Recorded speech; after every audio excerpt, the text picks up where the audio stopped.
welcome to my channel. My name's Andrea the Cumbrian Crafter. I've come on today to show you my next 6 iCads in the DIY iCad 2024 challenge. This is a challenge over on Instagram. I'll leave the links to everything in the description box down below. Last time, you remember, I had a glossy box which I was going to store my iCads in, so I've gone ahead and decorated the box. I've just covered it with black, well, this is actually black gesso on the bottom, and then around the acrylic paint shapes on the top. I've just covered it all with glossy Mod Podge. I've on the computer I've printed out on card the letters for iCads, fussy cut them out to give a white border, and all the dots you can see are actually using these marker pens, these dual tip ones I bought on Amazon, and they remind me very much of the Posca pens, but they're a lot cheaper, so I'm quite enjoying using those at the moment. So the next 6 iCads, the first one we have is day 13. This was lost and found, so this is just like a little collage with a couple of Tim Holtz paper dolls on there, and I've stamped the words lost and found. There's a key there, a little wooden key that I've coloured with gold gilding wax. So that was day 13. 14 was recipe. So I've just gone with some cuttings out of a Daphne's Diary magazine for tomato bruschetta, or bruschetta, not quite sure how you pronounce that. Although there is an extra ingredient in the one I do like at Pizza Express, and that's pesto.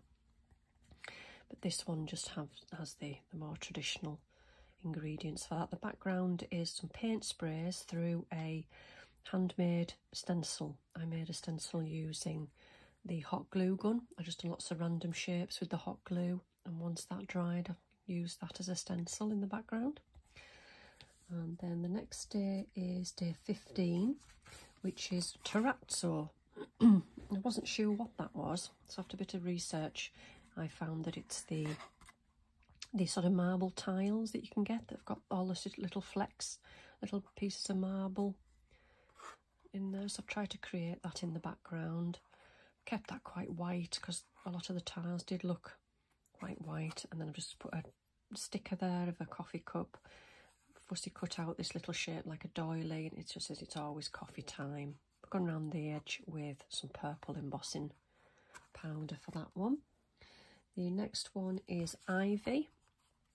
I had fun with this one. I've just done some distress ink blending in the background, and then this was out of a paper pad, a 12 by 12 paper pad that I've had for a while, and it looks very much like trellis, so I've just stuck that down on top. And then these little sort of fabric ivy leaves were from IKEA. They do lots of greenery that you can, like, they come in squares that you can stick on the wall or the ceiling, and my daughter's got some in her bedroom, so there was some left over, so I pinched some of the little leaves, and then I've just die cut out some little branches and weaved those in and out and stuck those down.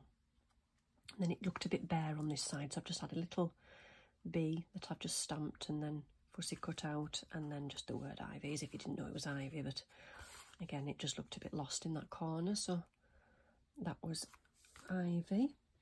And then the next one is this one, which is day 17, and this one is ranunculus, I think you pronounce it, and I didn't have a clue what that was either, and it turns out it's these sort of flowers. They look a bit similar to roses, but they're a lot sort of denser with lots and lots and lots of petals, layers and layers of petals, beautiful flowers. So again, I didn't really know what I was going to do for that, so I just got my watercolour paints out and a fine brush. I had a look at the pictures on the internet and just freehand painted the flowers.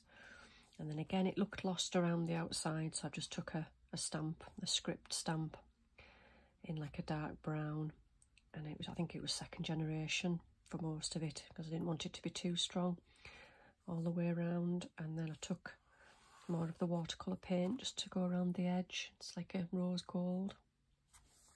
So that was day 17, and then the last one for this batch of 6 is day 18, which is beach. Now again, I've just sort of used some slightly different techniques. This is the distress inks, and then I've got some watercolour paint for this. That was the sky, and then the sea is just watercolour paint, and then this was actually Cosmic Shimmer, because I don't know if you can see, it has got a lovely shimmer to it. And then there's some stamping in sort of like dark green, just to give it sort of reeds and things in the front, and then other stamping there. So I just thought it creates, like, that's your view into the beach. It reminds me of a little beach in a place called Silloth, not far from where we live. And you go through lots of bushes, and I think part of it used to be a golf course. And then it opens out and you see the beach. It just reminds me of that. So that's that one. So tomorrow I think it's gold, so I'll have to get my thinking cap on to see what I can do for that. So thanks for watching today, and I'll see you all again soon. Bye for now.